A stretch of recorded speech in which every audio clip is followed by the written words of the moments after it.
ብሌን እባክሽ ተረጂኝ፣ በጣም ያስፈልገኛል። እና ለዚህ ነው ይዘኝ የመጣው?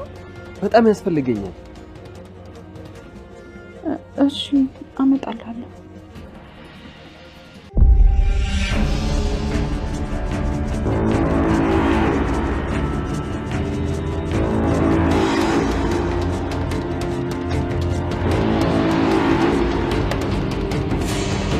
ደግሞ ሳልነግርሽ አንድ ጥሩ ዜና አለኝ።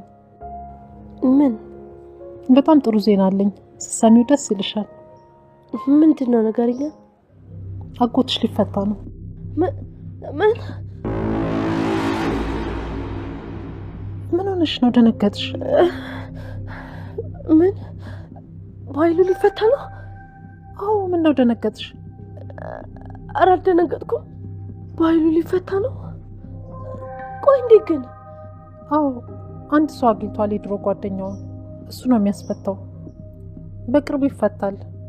ላንቺም ደግሞ መልእክት ልኮልሻል። ምን? መጀመሪያ እንደተፈታው አንቺ ነው መጥቼ የማይሽ ብሏል። ምን? የምር እንደዘለሽ? በጣም ጥሩ ነው። በጣም ደስ ይላል። በጣም ደስ ይላል። ምን ሆነሽ ነው የኔ ልጅ? እየተንቀጠቀጥሽ እኮ ነው። በጣም ደንግጠሻል። ምንድን ነው? ደስታው ነው፣ ደስታው ነው እናቴ። በጣም ደስ ብሎኛል። በጣም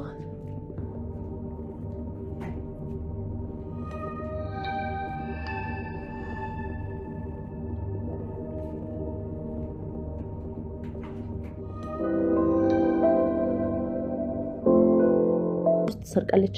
አሁን ራሱ እዚህ የመጣችሁ ልሰርቅ። የሴት ሱሰኛ? አይገርምሽም? እኔም እኮ ለዛ ነው መሄድ አለባት ያልኩት። እኔ ታዲያ መቼ አወቅኩ? እኔ እኮ ያንቺ ጓደኛ ናት ብዬ እኮ ነው። አሁኑኑ ሄጄ ነው ማባረራት። ቆይ እናቴ፣ እኔ ቀስ ብዬ አስወጣታለሁ። ለማንም ባለጌማ ትህትና ያስፈልገው። ቻናሌ ቤተሰቦች እንዴት ናችሁልኝ? እንኳን ወደ እኔ ቻናል በሰላም መጣችሁ። ደህና ናችሁ ወይ? አደራ ድራማ እንግዲህ በክፍል 28 ላይ ቃል ነገሮች ሁሉ እንዳሰበቻቸው እየሄዱላት አይደለም። ጭራሽ እንግዲህ አቶ በኃይሉ ሊፈታ ነው የሚል ወሬ ሰምታለች። ይህ ነገር ለቃል በጣም ከባድ ነው። ቃል ሁሉን ነገር ብቻዬን እቆጣጠራለሁ ብላ እንግዲህ ደፋ ቀና እያለች በጣም ደስተኛ ሆና ባለችበት ሰዓት ደስታዋን ውሃ የሚከልስ ነገር ሰላም ነገረቻት። እንኳን ደስ አለሽ አጎትሽ በቅርቡ ሊፈታ ነው ብላ እንግዲህ ወሽመጧን ቁርጥ አድርገዋለች። እሷ ህልሟና ሀሳቧ በጣም ረዥም ነበረ። አቶ በኃይሉ ከታሰረ ከዚህ በኋላ ሁሉ ነገር የኔ ይሆናል፣ ማንም ሰው አይቆጣጠረኝም ብላ እግሯን ዘርግታ እንግዲህ በጣም ደስተኛ ሆና ነበረ። የሰላም የሆነ ነገር ሁሉ ለእኔ ይገባኛል፣ የምፈልገውን ነገር ከሰዎች ወስዳለሁ፣ ከዛ የማልፈልጋቸውን ሰዎች ደግሞ አስወግዳለሁ፣ ተመልሼ የጎዳና ህይወትማ አልገባም፣ ይሄን የመሰለ የሚያምር ህይወት ትቼ ብላ እንግዲህ እቅዷ በጣም ሩቅና ሰፊ ነበረ። ነገር ግን ያ ሁሉ ነገሯ ሳይበላሽ አይቀርም። እንግዲህ እዚህ ቀደም እንደምናስታውሰው አቶ በኃይሉን ያሳሰረችው እሷ ነበረች። አቶ በኃይሉ ከታሰረ በኋላ ግን እህቱ በተደጋጋሚ ወደ ፖሊስ ጣቢያ እየሄደች በምትጠይቀው ሰዓት ማን እንዳሳሰረው እንዲነግራት እየጠየቀችው ነበረ።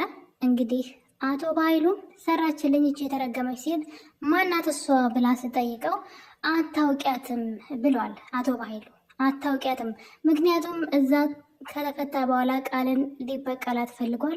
በነገራችን ላይ ግን በፍጹም ቃልን መበቀል አይችልም እሱ፣ ምክንያቱም ቃል በጣም ብዙ ነገሮችን ሚስጥር ስለያዘችበት ከዚህ በኋላ ተፈቶ እንኳ ቢመጣ ቃልን የማስፈራራትም ሆነ ከሰላም ቤት የማስወጣት ራሱ ስልጣን የሚኖረው አይመስለኝም። በኃይሉ ቢፈታም ነገሮች ሁሉ ወደሱ ስለሚሄዱ ቃል እዛ ቤት ሲጀመረ የሰላም ልጁን እንድትገባ ማን ነው ነገሩን ያመቻቸው? ሀሳቡንስ ማን ያመጣው የሚለው ጥያቄ ስላለ የራሱ ሀሳብና የራሱ እቅድ እንደሆነ ለሰላም ተናግራ ጉዱን ስለምታፈላበት በፍጹም ይህን ነገር ይናገራን ብዬ ወይም ደግሞ እሷን ለማስፈራራት ይሞክራን ብዬ አላስብም። ምናልባትም ጉልበትን ሊጠቀም ይችላል። ከእስር ቤት ከወጣ በኋላ እሷን ለማስወገድ ሊሞክር ይችላል እንጂ በሰላም ፊት እሷን ማዋረድ አይችልም። ልጅሽ አይደለችም ቢል ለምን ልጅ ያልሆነች ሰው ቤት መጣች ማለቷ መጠየቁ አይቀርም። ሲጀመር እራሱ በኃይሉ ነው ቃልን እዛ ቤት ልጅሽ ናት ብሎ አምጥቶ ያስረከባት። እቅዱም ሀሳቡም አላማውም ሁሉ የሱ እንጂ የቃል አልነበረም። ስለዚህ አሁን ላይ ቃልን አጋልጣለሁ ቢል የራሱ ጉድ ነው ቀድሞ የሚወጣው። ለዛ ሲል እንግዲህ አቶ በኃይሉ ከእስር ቤት ከተፈታ በኋላ ለቃል ሌላ ወጥመድ ሊያዘጋጅ ይችላል እንጂ ፊት ለፊት በፍጹም ሊጋፈጣት አይችልም። ቃል አሁን ላይ ፈተናዎች ዙሪያውን መጥተውባታል። ብሌን ነገሩን ዝም ብትላትም ነገር ግን ሌሎች ሰዎች ዝም እያሏት አይደለም። የብሌን ጅልነት በጣም ቢያናደዳንም ማለት ነው። እንግዲህ በእናቷ ስላስፈራሯት ነው። በእርግጥ በዛ ላይ ደግሞ ምንም አይነት መረጃ ሳይኖራለ ሰላም ቃል ልጅሽ አይደለችም ብትላት ሰላም አታምናትም። ምክንያቱም ደግሞ ምንም ማስረጃ የላትም። ሰላም ደግሞ ለብዙ ዓመት የናፈቀቻት ልጇ ስለሆነች ልጅሽ አይደለችም የሚለውን አባባል አትፈልግም። ከሰዎችም ሆነ ለራሷ ራሱ መንገር አትፈልግም። ውስጧ እኮ ቃልን አይፈልጋትም። ልጇ እንዳልሆነች ውስጧ እየነገራት፣ ነገር ግን ደግሞ ማጣትን አትፈልግም። ያገኘቻት ልጇ ስለሆነች በፍጹም አይደለችም የሚባል ነገር እና ልጇ እንዳልተገኘች ማሰብን እንደ አዲስ አትፈልግም።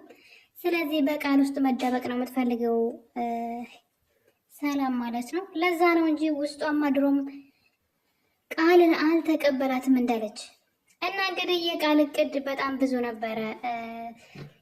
የአልማዝን አፍን በገንዘብ አዘግታለች።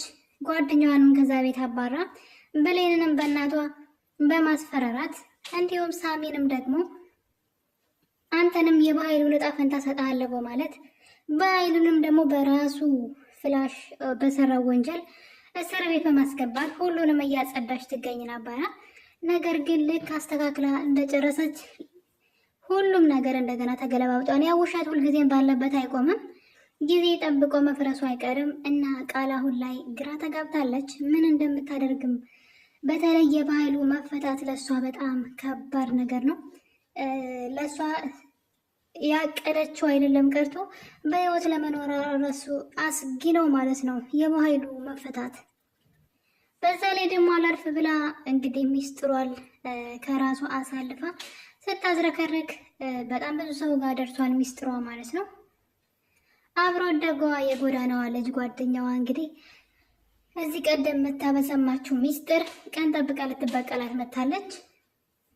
እናም እንግዲህ ሰላም ቃል አግዝሽ እኔ ቃል ጓደኛ ነኝ በማለት ወደዛ ቤት መታለች። ወደዛ ቤት ከመጣች በኋላ መጀመሪያ ጊዜ እዛ ቤት ስትመጣ እንግዲህ ለተንኮል ወይም ለክፋት አልነበረም፣ የቃልን አኗኗር ለማየት ነበረ ወደ ቤታቸው የመጣችው። እናም እንግዲህ ቃል በጣም የሚያምር ህይወት እንደምትኖር የእሷ ያልሆነን ህይወት ግን ተንደላቃ እየኖረች እንደሆነ ስላወቀች፣ በዛ ላይ ደግሞ ከዛ ቤት እንደ ውሻ አንቋሻ ስላባረረቻት በያዘችው ሚስጥር ቀን ጠብቃ ልትበቀላት መታለች። የጓደኛው ሀሳብ እንግዲህ አንቺ የምትኖሪውን ተንደላቀሽ የምትኖሪውን የውሸት ህይወት የአንቺ ያልሆነን ህይወት እኔም መኖር እፈልጋለሁ፣ ያለዛ ግን አንቺ የእሷ ልጅ እንዳልሆንሽ ጉድሽን አወጣዋለሁ በማለት ስታስፈራራት እያየን ነው። ልጅቷ የምትፈልገው እዛ ቤት መኖር ነው፣ ሰላም ቤት። ልክ ሁለቱም የጎዳና ልጆች ናቸው። በነገራችን ላይ እንግዲህ አስቡት፣ አብሯችሁ ሲኖር የነበረ ሰው የራሱ የእሱ ያልሆነን ህይወት የሰውን ህይወት ቀምቶ ተንደላቆ ሲኖር ስታዩ እንግዲህ በዛ ላይ ደግሞ እናንተን የነበረበትን ትላንትናውን ረስቶ እናንተን መልሶ የሚያንቋሽሻችሁ ከሆነ ያደረገችው ነገር ልክ ነው ብዬ እላለሁ። እንደውም እሷ የፎከረችው ሚስጥርሽን አወጣዋለሁ ነበር ያለችው። በአሁኑ ግን እንደዛ አይደለም። ሚስጥሩን መውጣት አይደለም የምትፈልገው፣ በሚስጥሩ አሳባ ሰላም ቤት መኖር ነው የምትፈልገው። ተንደላቃ እሷ የምትኖረውን ህይወት እንግዲህ ልጅቷ በድጋሚ ሰላም ይዛት በመጣች ሰዓት ቃል እንዳየቻት ነበር የደነገጠችው። የነገረቻት ሚስጥር ሁሉ ነበር ትዝ ያላት። በመጨረሻም እንግዲህ እሷን ስታያት ስትርበተበትና ስትፈራ ሰላም ታያትና ምን ኩነሽ ነው እንደዚህ የምትወኙ ብላ ስትጠይቃት እናቷን ለብቻ ወስዳ እንግዲህ ይች ልጅ ስለ እኔ መጥፎ ነገር ብትነግርሽ እንዳታምንያት፣ በዛሬ በጣም መጥፎ ሌባና ጭበርባሪ ናት፣ ስለዚህ ከዚህ ቤት አባሪያት በላል እናቷን እንግዲህ ሰላምን ማለት ነው። ቶሎ ብላ አእምሮዋን በመጥፎ ነገር ትሞላትና ሰላምም የምር መስሏት ድንገት የመኝታ ቤቱን በር ከፍታ ወደ ሳሎን ስትሄድ ነበረ። ልጅቷ ሪሞት ፍለጋ ወደ መሳቢያው ስትገባ እጅ ከፍንጅ የተያዘችው። በዚህ የተነሳ እንግዲህ ቃልዬ ያልሽው ነገር እውነት ነው፣ ይቺ ልጅ ሌባ ናት ብላ ከቤት እንድትወጣላት እንግዲህ እንድታባረራት ትወስናለች ማለት ነው።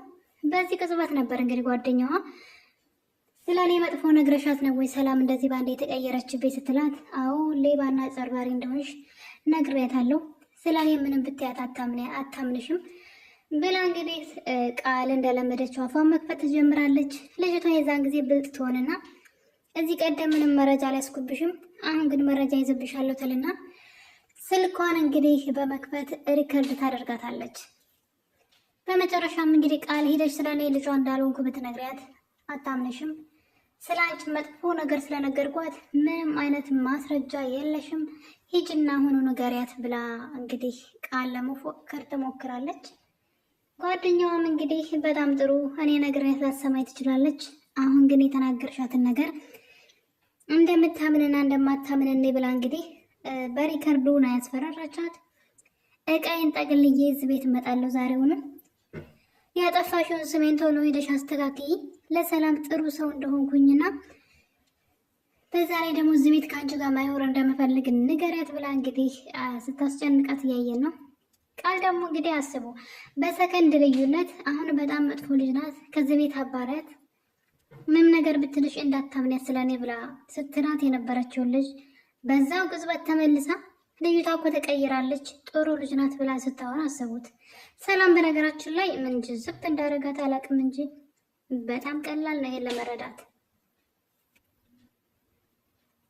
የቃል ላይ የሚታየው እንደዚህ አይነት ፍርሃትና መደነባበር ምንድን ነው ብላ ለሰከንድ እንኳን ለምን መጠርጠር እንዳልፈለገች ሰላም አላውቅም። ሰላም ግን አውቃ የተኛች ነው የምትመስለኝ እንጂ በዚህ መጠን በዙሪያው ያሉ ሰዎች ስለ እሷና ስለ ልጇ ጠንቅቀው ሲያውቁ፣ እሷ ግን ለትንሽ ነገር እንኳ በትንሿ እንኳ ለመጠራጠር እየሞከረች አይደለም። በዛ ላይ ደግሞ የቃልን ማንነት እንኳ እስካሁን ድረስ ሳትጠይቅ ነው በቃ ልጅሽ ናት ብሎ በኃይሉ ሲያመጣላት የተቀበለችው። የት እንደነበረች ማን እንዳሳደጋት እንዴት እንዳደገች እንኳን ስትጠይቃት እያየን አይደለም። ስለዚህ ሰላም ሆን ብላ ነው ነገሩን ሁሉ የተወችው። በዛ ላይ ደግሞ አልማዝም ሙታለች ተብሎ እንግዲህ የብሌን እናት አሁንም እስር ቤት ውስጥ ትገኛለች። ምክንያቱም ደግሞ ብሌን በደወለችው የስህተት ስልክ ምክንያት ማለት ነው ወንጀል ልጠቁም ነው ብላ ወደ ፖሊስ ጣቢያ ከደወለች በኋላ ሰላም የነገረቻትን ነገር አስታውሳ እንግዲህ ስልኩን ተሳስቼ ነው ብላ ዘግታ ነበረ። በዛ የተነሳ የሲሙን ያወጡበት ሰዎች ስም አድራሻ ስለተገኘ የብሌን እናት ታስራለች። ብሌን እናቷ ስትታሰር እንግዲህ ዝም ብላ እያየች ነበረ። ማለት እሷ ናት እንግዲህ የደወለችው በስልኩ። ሰውን ያክል ነገር ገላ ሰላም በሰላም እየኖረች ነው። እሷም ደግሞ ምን አስባ እንደሆነ አላውቅም ከደወለች በኋላ ተሳስቼ ነው ትላለች። አይጥ እኮ አይደለም የገደለችው ሰውን ነው። እንግዲህ አልማዝ ሞታ ቢሆን አሁን እንደዚህ ነው ወይ የሚቀጥሉት? እንደዚህ ነው ወይ ሚስት ማለት ሚስጥሩ ነው ምናምን የሰውን ነፍስን ያክል ነገር ገለው የማይመስል ነገር ለሚስት አትንገር ይባላል። እና የብሌን ነገር በጣም ያስገረመኝ። ሌላው እንግዲህ ሳሚ ነው። ሳሚ በጣም መልካም ነገር እያደረገ ይገኛል አሁን ላይ።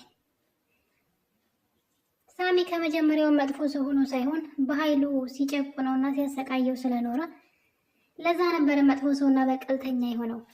እና እንግዲህ በመጨረሻም ለዘመናት ሲፈልጋት የነበረችውን እናቱን ለዳግም ማለት ነው ያለምንም ቅድመ ሁኔታ ምንም አይነት መደራደሪያ ሳያቀርብለት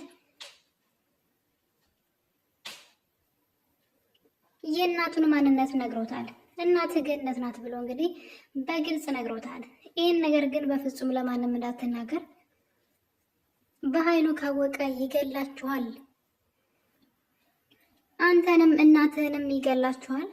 ስለዚህ ሚስጥር አድርገው ብለው እንግዲህ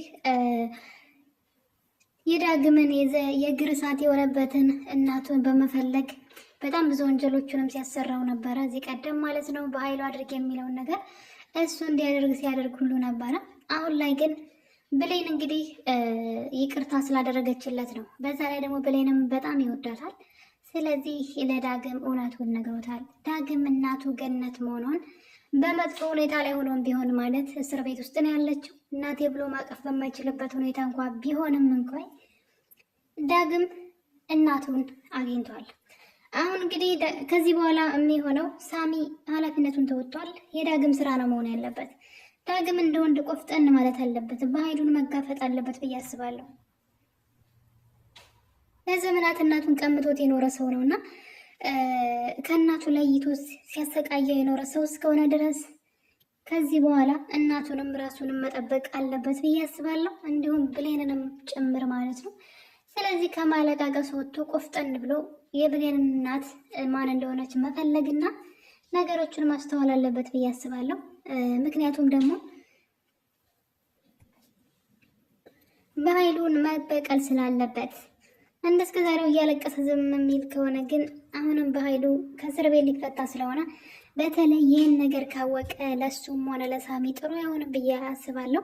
ሳሚ ግን በጣም መልካም ነገር ነው ያደረገው። እንግዲህ ዳግም እናቱ ገነት መሆኗን ከሰማ በኋላ ቀጥታ ሄዶ እዚህ